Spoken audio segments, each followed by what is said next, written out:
My name is Charles Hart.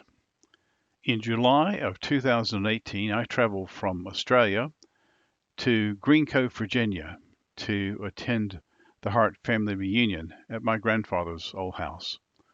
That's me standing on the right. While I was there, I sat down with Josh Bailey, and he told me the story of how he learned to fly and how his mentor was his great uncle, Melvin Sheets. Now, I know that you got interested in flying. You knew Melvin Sheets. Yes, yes. So Melvin was your uncle? Great uncle. Great uncle. So he married Niles. My grandpa married his sister, So Doris. Doris. Yes. So And Doris Hart married Melvin Sheets and became Doris Sheets. Yeah. And Doris then had, I know, her daughter's Betty Sheets. Did he have any other children? Not sure. Don't. Yeah. Look it up. I'm not sure. You could probably get that information better at a. So how did you meet Melvin? Here at family reunions. I remember.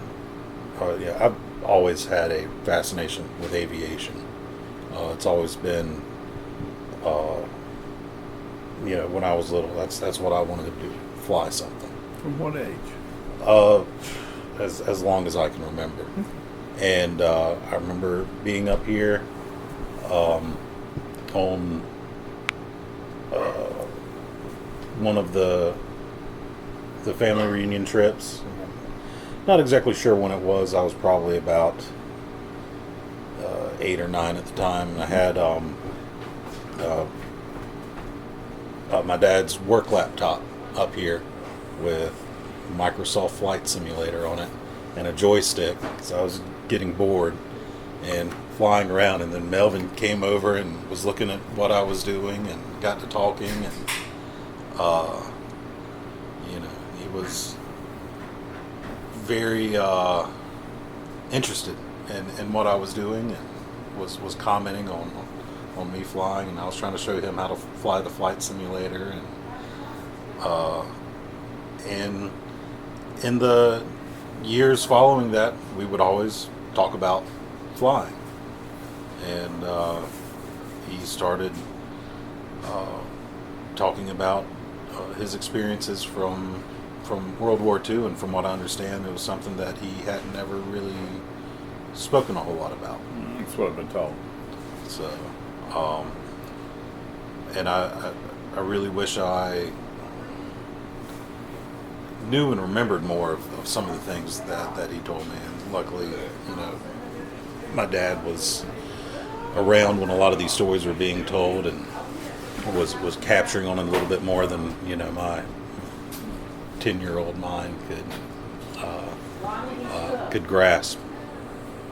But you definitely spent a lot of time talking with each other.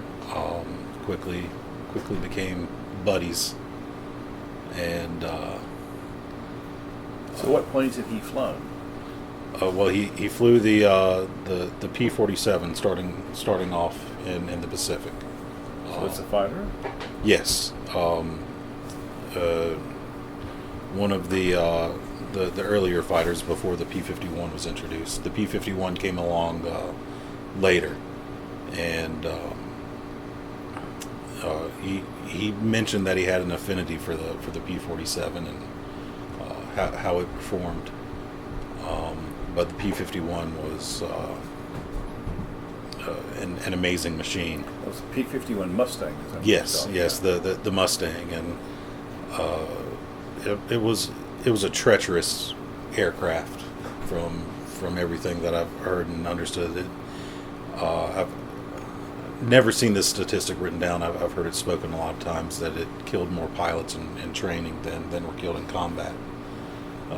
It would enter a stall and quickly become unrecoverable. You had to fly it by the books. It wasn't very forgiving. Okay. So, and at one point, we got hold to a VHS tape of some of his gun camera footage that I know has got to be around our house somewhere. So that was facing forward? Yes, when they would pull the trigger, a camera would start rolling. Film camera. Yep, and it was aligned with the guns so that they could review their performance and confirm their kills and learn from what happened. And from what I understand, a lot of the gun camera footage, a lot of which included his handful of confirmed kills, those were lost. Foot Locker was stolen when being shipped back. But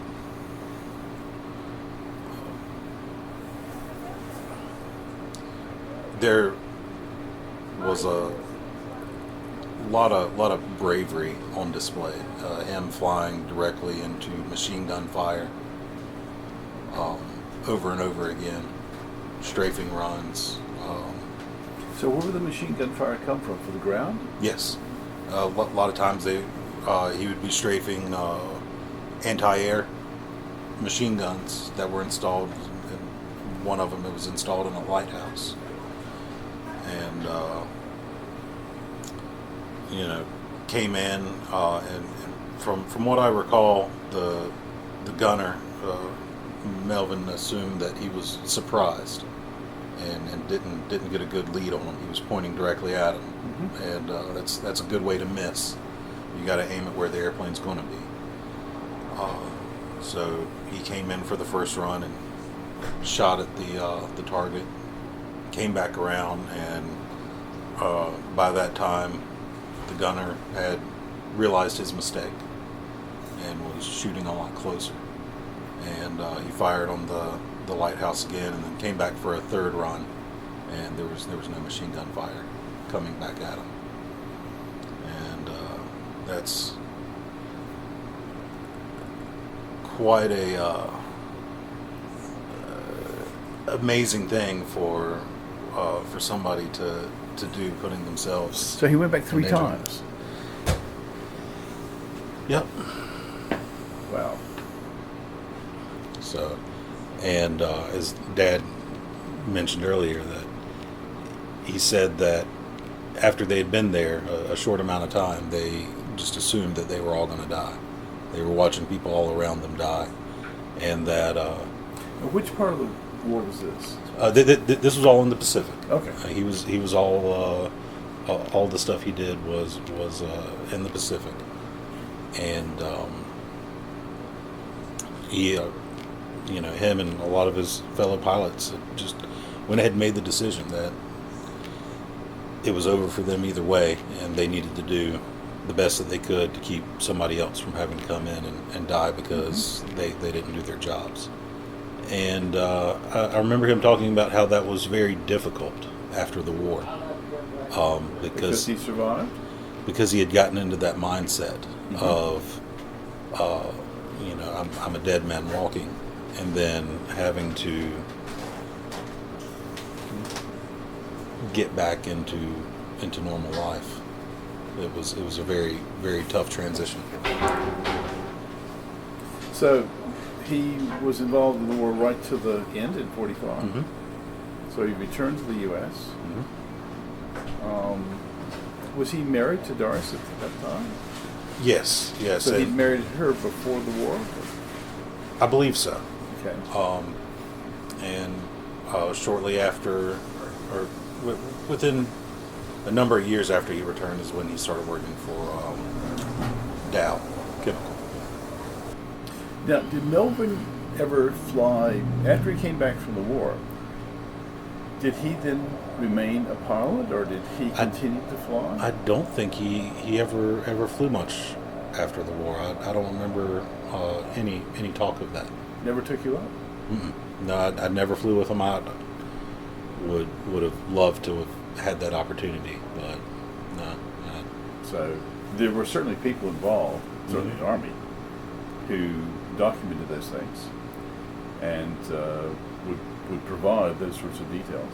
So if we knew which squadron he was in, we can go and check that out. Let's see. According to the letter, the 460th Black Ram Squadron. Black Ram.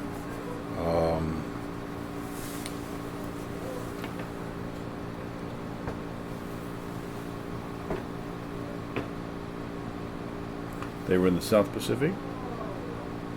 Yes. Here, do you want me to just read the letter? Yes, please. All right. It's dated July 30th, 1996. And starts off, Dear Josh, I have been looking all over for this piece of a Japanese fighter plane I promised you, and I finally found it. During the last few weeks of the war, in 1945, Lieutenant R.P. Smith, one of the pilots in our 460th Black Ram Squadron, downed a Jap fighter over, looks like Kyushu, the southernmost of the main islands, or that would be Kyoto, wouldn't it? Not sure. I'm going to go look it up. Yes. Definitely hard to make out. It continues, the Jap plane exploded and a piece of it lodged in the air scoop of his P51, which he discovered after returning from the mission. I think this is only a part of what was in his scoop, but I'm not sure. Anyways, this is a part of a Jap plane that took off in 1945 and has not yet touched ground. So don't drop it. The second page.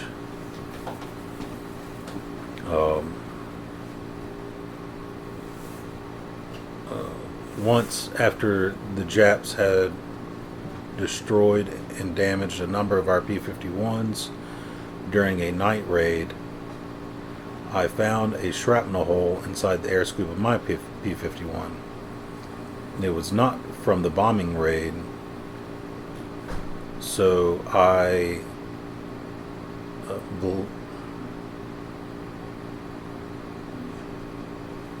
assume I got it during a dive